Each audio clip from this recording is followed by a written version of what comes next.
लोकतंत्र के पर्व यानी कि चुनाव में लोगों की जन भागीदारी सुनिश्चित करने के लिए कि कैसे लोगों को ज़्यादा से ज़्यादा चुनाव प्रणाली से जोड़ा जाए, लोग मतदान करें और एक अच्छा सरकार बने। इसी के लिए निर्वाचन आयोग भारत सरकार लगातार प्रयास कर रहा है। लेकिन इन सभी प्रयासों के बाद भी एक समस्या सबसे बड़ी बन के ये आ पाती है कि जब चुनाव होता है किसी के भी विधानसभा में या किसी के भी संसदीय क्षेत्र में, तो मैक्सिमम ऐसी कंडीशन होती है कि जो काम करने वाले मजदूर वर्ग होते हैं, जो कार्य करने वाले लोग होते हैं, या फिर जो स्टडी करने के लिए किसी दूसरे जिला या राज्य चले जाते हैं, वो लोग मतदान प्रणाली में अपना योगदान नहीं दे पाते, चुनाव में अपना योगदान नहीं दे पाते हैं। तो इन्हीं समस्याओं को देखते हुए निर्वाचन आयोग और भारत सरकार एक कॉन्सेप्ट लाया है, रिमोट वोटिंग मशीन। नमस्कार, मैं दीपक कश्यप और आप लोगों के बीच में लाया हूं रिमोट वोटिंग मशीन का कॉन्सेप्ट। और आज अपनी दीप जीएस फाउंडेशन के प्लेटफॉर्म पे समझेंगे कि रिमोट वोटिंग मशीन क्या है, क्योंकि आज इसका इसलिए इंपॉर्टेंस बहुत ज़्यादा जरूरी है क्योंकि अगर इसके बारे में आप नहीं जानेंगे तो आप अपने जो आपका मूल अधिकार है जो चुनाव का, उससे आप कहीं न कहीं अभाव में, मतलब जागरूकता के अभाव में आप उस प्रणाली से वंचित रह जाएंगे, उस लाभ से वंचित रह जाएंगे। इस चुनौतियों को नहीं समझ पाएंगे तो समाधान के बारे में आप लोग चर्चा नहीं कर पाएंगे। तो इसीलिए इस पूरी प्रणाली को समझने के लिए आइए इस पूरी वीडियो को बने रहें। देखिए, तो 2015 की इसकी शुरुआत होती है 2015 में। 2015 में सुप्रीम कोर्ट ने निर्वाचन आयोग को एक आदेश दिया था कि उसमें यह कहा था कि लोगों की जन भागीदारी सुनिश्चित करने के लिए, चुनाव में लोगों की भागीदारी को वृद्धि करने के लिए आप प्रयास करें। तो इसके लिए निर्वाचन आयोग ने एक समिति का गठन किया और वो समिति कुछ प्रस्ताव दिए और कुछ उसमें खामियां रहेंगी। तो पहले हम उस प्रस्ताव और खामियों को समझा जाए। तो देखिए, पहला उसमें दिक्कत यह था कि जब कहीं भी जिला में, किसी भी विधानसभा में कोई चुनाव होता है, मान लीजिए किसी विधानसभा में 10 तारीख को चुनाव है, तो बहुत सारे ऐसे कंडीशन होते हैं कि 10 तारीख को वहां पे लोग उपस्थित नहीं हो पाते हैं। उसका सबसे बड़ा समस्या यह है कि लोग काम करने के लिए किसी अन्य जिला में रहते हैं, किसी अन्य राज्य में रहते हैं, तो ये अपने विधानसभा से हट के प्रवासन करते हैं, यानी कि दूसरे क्षेत्र में जाते हैं, वहां पे कार्य करते हैं, इसलिए उपस्थित नहीं रह पाते हैं। और जो विद्यार्थी वर्ग है वो पढ़ाई करने के लिए किसी अन्य कॉलेज में रहते हैं, किसी अन्य राज्य में रहते हैं। तो इन्हीं सब समस्याओं को देखने के लिए भारत सरकार ने रिमोट वोटिंग मशीन का कॉन्सेप्ट लाया है, जिसका सभी राजनीतिक पार्टी विरोध कर रहे हैं। हम इसमें समझे कि विरोध का कारण क्या है और क्या विरोध तार्किक है, क्या भारत की जनता इस स्तर पे तैयार है कि रिमोट वोटिंग मशीन कॉन्सेप्ट को ये एक्सेप्ट कर सके। तो इसलिए हम इस चीज को समझेंगे। तो इसमें कुछ टर्मोलॉजी है, तो इसको हम आसान भाषा में समझेंगे। तो देखिए, पहली चीज क्या है कि जो समिति था उसने कुछ प्रस्ताव दिया। प्रस्ताव ये दिया कि पहला, भाई देखिए कि उन्होंने ये कहा कि जो लोगों की जन भागीदारी सुनिश्चित हो नहीं पा रही है, चुनाव में लोगों की वृद्धि हो नहीं पा रही है, योगदान की वृद्धि हो नहीं पा रही है, तो उसका सबसे बड़ा कारण है कि आंतरिक प्रवासन।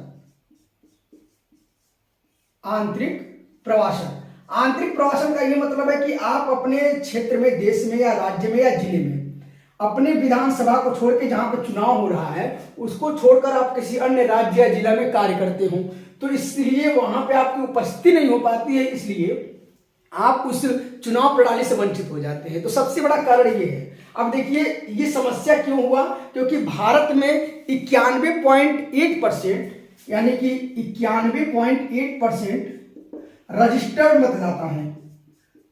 निर्वाचन आयोग के अनुसार रजिस्टर्ड मतदाता हैं, जिसमें से सिर्फ 66.3% लोगों ने 2019 के लोकसभा में अपना प्रत्यक्ष योगदान दिया, यानी कि चुनाव में अपना सहभागिता सुनिश्चित किया।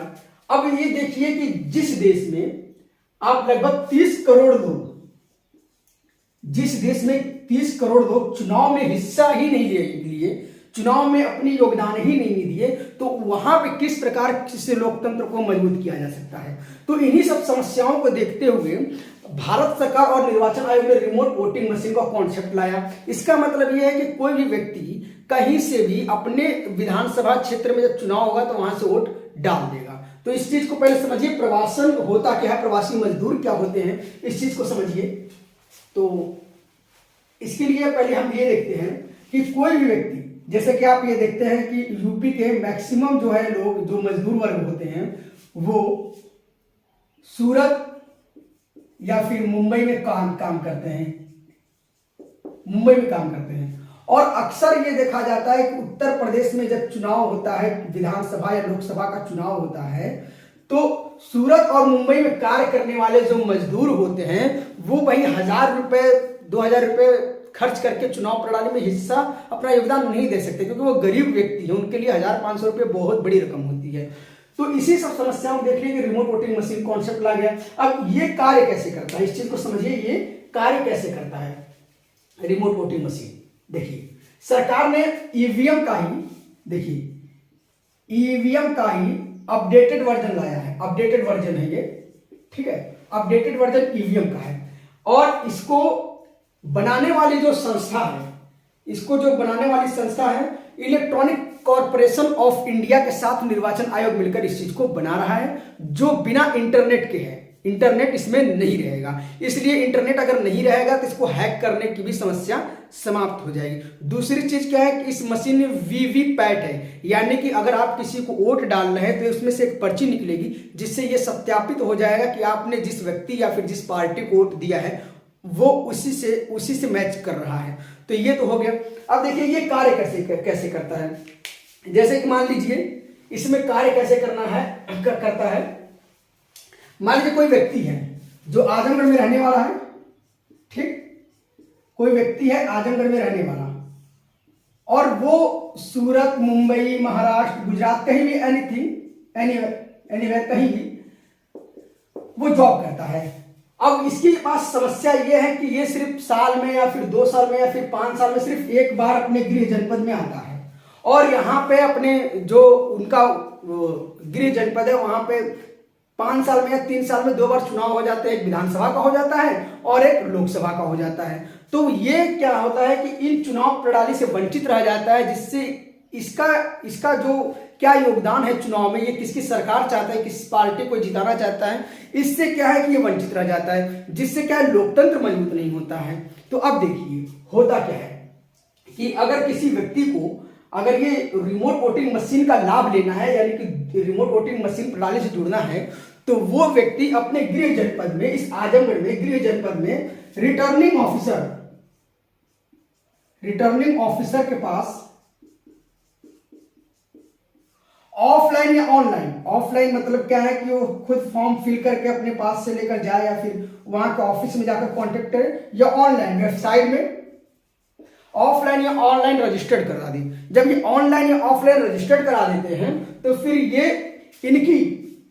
ये जब जहां पे रहते हैं, जब इनके आजमगढ़ में चुनाव होगा तो यहां पे एक मशीन बनाई जाएगी, एक मशीन लगाई जाएगी, आरवीएम, रिमोट वोटिंग मशीन। अब ये वर्क कैसे करेगा कि जब यहां पे चुनाव होगा आजमगढ़ में, तो वो यहां पे अपने रिटर्निंग ऑफिसर के पास ये अपना रजिस्टर करा दिए हैं, तो इनकी एक मतदाता सूची यहाँ के भी कॉन्स्टिट्यूंसी या विधानसभा में बन जाएगी जहां पे ये व्यक्ति रहते हैं। तो जब यहाँ पे चुनाव होगा आजमगढ़ में, जब आजमगढ़ में चुनाव होगा तो जो आरवीएम एक मशीन है उनके विधानसभा में क्षेत्र में भी लग जाएगा जहां पे वो कार्य करते हैं, और वो विधानसभा उस आरवीएम में, एक आरवीएम मशीन में 72 विधानसभा को ये मैनेज करेगा। देखिए इस चीज का। अब जैसे कि जब ये रिटर्निंग ऑफिसर के पास आप जब रजिस्ट्रेशन करा देंगे तो ये आपको एक कोड देगा या फिर एक कार्ड देगा। वो कार्ड और उस सीरियल नंबर से यहाँ का जो इस विधानसभा में रिटर्निंग ऑफिसर है उससे वो जब वो मैच करेगा, और जब मैच करेगा तो आपके सामने एक डिस्प्ले पे आपसे पूछेगा कि आपका विधानसभा क्षेत्र क्या है। विधानसभा क्षेत्र का नंबर डालते ही वहां पे एक मशीन रहेगी, आरवीएम रहेगा, और वहां पे एक डिजिटल बोर्ड रहेगा। उसमें डिजिटल बोर्ड रहेगा जिसमें आपके विधानसभा से जितने भी प्रत्याशी चुनाव लड़ रहे हैं उनकी पूरी लिस्ट आपके सामने आ जाएगी, और आप उसमें बटन दबाकर अपना वोट दे सकते हैं। इतना आपको समझ में आ गया। ये तो समझ में आ गया कि इसमें क्या है कि जो रिमोट वोटिंग मशीन है इसमें क्या है कि ये इसमें आप अगर आप अपने गृह जनपद के रिटर्निंग ऑफिसर के पास रजिस्ट्रेशन करा देते हैं ऑनलाइन या ऑफलाइन के माध्यम से, तो आप भारत के किसी भी क्षेत्र में जब रहते हैं तो जब आपके यहाँ चुनाव होगा तो निर्वाचन आयोग आपके भी क्षेत्र में यानी कि जहां पे आप रहते हैं वहां पे एक रिमोट वोटिंग मशीन लगाया जाएगा। जैसे आप यहाँ पे ईवीएम की तरह ईवीएम में वोट डालने जाते हैं, वैसे वहां पे आरवीएम में वोट डालने जाएंगे और आपका वोट आपके विधानसभा में जो चुनाव लड़ रहा है उसके पास पहुंच जाएगा। ये है, देखिए इतना तो आपको समझ में आ गया। अब इसकी चुनौतियों के बारे में समझ लें कि अगर सरकार ने ऐसा किया लाया है और निर्वाचन आयोग ने ऐसा कॉन्सेप्ट लाया है तो राजनीतिक पार्टियां इसका विरोध क्यों कर रही हैं? क्यों आखिर राजनीतिक पार्टी चाहते हैं कि इस प्रकार का कॉन्सेप्ट ना लाए? क्योंकि देखिए उसका सबसे बड़ा कारण ये है कि आज भी देखेंगे कि जो क्षेत्रीय राजनीतिक दल, क्षेत्रीय राजनीतिक पार्टियां हैं, वो क्या करती हैं, ईवीएम का आज भी विरोध करती हैं। ईवीएम का विरोध करने का कारण यह है कि सबसे बड़ा कारण यह है कि उनको ये लगता है, ये डर है कि वो तकनीकी रूप से हैक किया जा सकता है। तो ये तो निर्वाचन आयोग स्पष्ट रूप से कह दिया है कि ये इंटरनेट रहित है, जिसको हैक नहीं किया जा सकता है। उसका सबसे बड़ा कारण क्या है? जनता के बीच में जागरूकता का अभाव है, जागरूकता का अभाव है और लोग अभी चुनाव प्रणाली को और चुनाव सिस्टम को समझ नहीं पाए हैं। अभी तक जो है लोग जो है चुनाव को एक जिम्मेदारी के तौर पे नहीं बल्कि एक छुट्टी के तौर पे मनाते हैं। आज भी देखेंगे जब आपके क्षेत्र में अगल बगल कोई चुनाव कोई निश्चित होता है, निर्धारित होता है, तो लोग ये नहीं सोचते हैं कि हम सुबह से जाकर जल्दी से वोट देकर अपना जिम्मेदारी जो है उसको पूरा करें, लेकिन उस दिन लोग छुट्टी मनाते हैं, लोग मेला घूमने जाते हैं, त्योहार की तरह एकदम इंजॉय करते हैं, हॉलीडे की तरह इंजॉय करते हैं। तो ये देखिए समस्या ये कि वहां जनता के बीच में जागरूकता नहीं है, जिम्मेदारियां नहीं है, कर्तव्यों का अभाव है। तो इसलिए क्या है कि वो चुनाव को बहुत हल्के में लेते हैं, वो ज्यादा गंभीरता से नहीं लेते हैं कि वो लोकतंत्र में किस प्रकार से आपका एक वोट पूरे 5 साल आपको प्रभावित करता है। ठीक है, एक तो ये।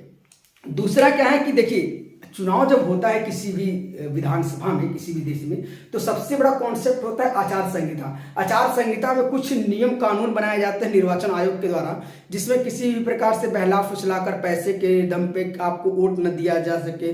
तमाम सुरक्षा बल रहते हैं, पुलिस बल लगा रहता है कि किसी भी प्रकार से कोई गलत गतिविधि ना हो जिससे कोई बाहुबल या फिर दबंग व्यक्ति चुनाव जीत जाए।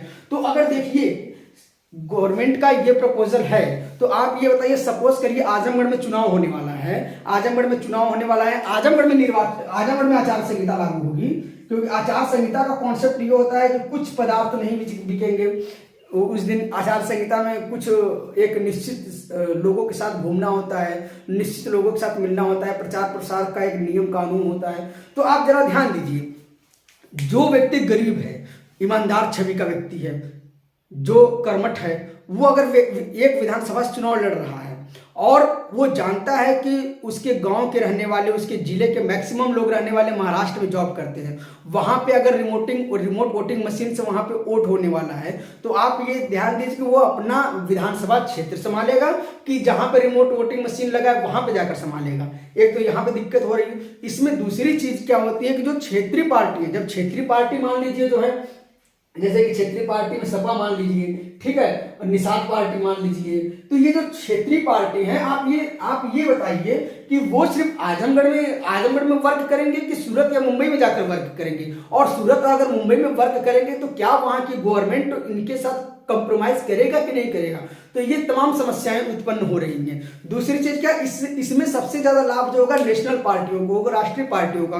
कि राष्ट्रीय पार्टियां क्या होती हैं कि हर राज्य में अपनी एक शाखा बनाई रहती हैं, जिससे वो नियंत्रण करने में आसानी होगा। और दूसरा चीज क्या है कि जिस प्रलोभन और जिस पैसे के लालच के कारण लोगों का वोट बिक जाता है और उसको बचाने के लिए तमाम सुरक्षा बल और नियम कानून बनाए जाते हैं, क्या वहां पे जहां पे ये प्रवासन मजदूर रहते होंगे, क्या वहां का जो प्रशासनिक अधिकारी इस प्रकार से कोऑपरेट करेगा?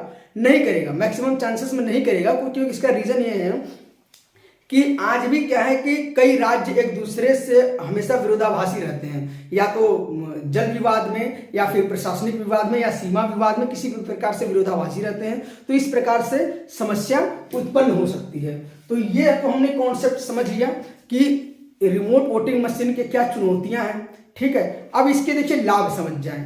लाभ पहले समझ ले कि लाभ इसके क्या है। जैसे कि देखिए जब 2019 में कोविड का समय आया था, तो 2019 में कोरोना से जो प्रभावित लोग थे और जो बुजुर्ग लोग थे, इनको डाक मतपत्र से वोट देने का अधिकार दिया गया। तो जिसमें से लगभग 28 28 लाख बुजुर्ग, विकलांग और जो कोरोना से प्रभावित लोग थे वो अपना डाक और मत पत्र से अपना वोट दिए। तो ऐसे में इन 28 लाख जो वंचित लोग थे, 28 लाख वंचित लोग थे, उनको हम चुनाव प्रणाली से जोड़ सकें, ये हो गया। तो देखिए, अगर गवर्नमेंट को ये कार्य करना है कि रिमोट वोटिंग मशीन कॉन्सेप्ट को देश में लाएं, तो सबसे पहले क्या करें, जो ये राजनीतिक दल हैं, क्षेत्रीय जो राजनीतिक दल हैं, उनके जो तमाम समस्याएं हैं, जो मन में संदेह हैं, उनको ये खत्म करें। क्योंकि राजनीतिक पार्टियां जब तक उनका पूर्ण रूप से सारी समस्याओं का समाधान नहीं होगा, सारे संदेह को समाप्त नहीं किया जाएगा, तो तब तक क्या है कि एक आम जनता का जो बड़ा वर्ग है इस चुनाव प्रणाली से वंचित रहेगा। दूसरा चीज क्या है कि सरकार ये सुनिश्चित करे कि जब किसी एक विधानसभा में चुनाव होगा तो जिन जिन क्षेत्रों में आपके रिटर्निंग ऑफिसर के माध्यम से ये पता चल जाएगा कि इस विधानसभा के लोग जो है इस राज्य या फिर इस जिले में रहते हैं, वहां पे किस प्रकार से आचार संहिता को नियंत्रण किया जाएगा और किस प्रकार से उनके वोट उन्हीं को मिले जिनको वो देना चाहते हैं, उनको सुनिश्चित किया जाएगा। क्योंकि आज भी देखते हैं कि उत्तर प्रदेश और बिहार में बहुत सारे ऐसे केसेस होते हैं कि ईवीएम से जब वोट देने जाते हैं तो कोई व्यक्ति दूसरा उनका उंगली पकड़ के वोट डलवा देता है। तो क्या गारंटी है कि जहां पे आरवीएम हो वहां, यहाँ पे तो क्या है कि बूथ अध्यक्ष रहते हैं, पार्टी के लोग रहते हैं और इतनी निगरानी रहती है तो मे भी कंट्रोल हो जाता है। लेकिन दूसरे जिला में या फिर दूसरे विधानसभा में किस प्रकार से कंट्रोल किया जाएगा। दूसरी चीज क्या है, इसमें सबसे बड़ी समस्या क्या है कि इसमें जो ये प्रवासी मजदूर कहा गया है, तो इसकी परिभाषा सुनिश्चित नहीं किया गया है कि प्रवासी मजदूर कौन है। जबकि प्रवासी मजदूर तो वो भी हो सकते हैं कि जो अपनी विधानसभा क्षेत्र छोड़कर दूसरे विधानसभा क्षेत्र में जाकर जॉब करते हैं, वहां पे रहते हो। और भारत में लगभग 45 करोड़ लोग प्रवासन की स्थिति में 45 करोड़ लोग।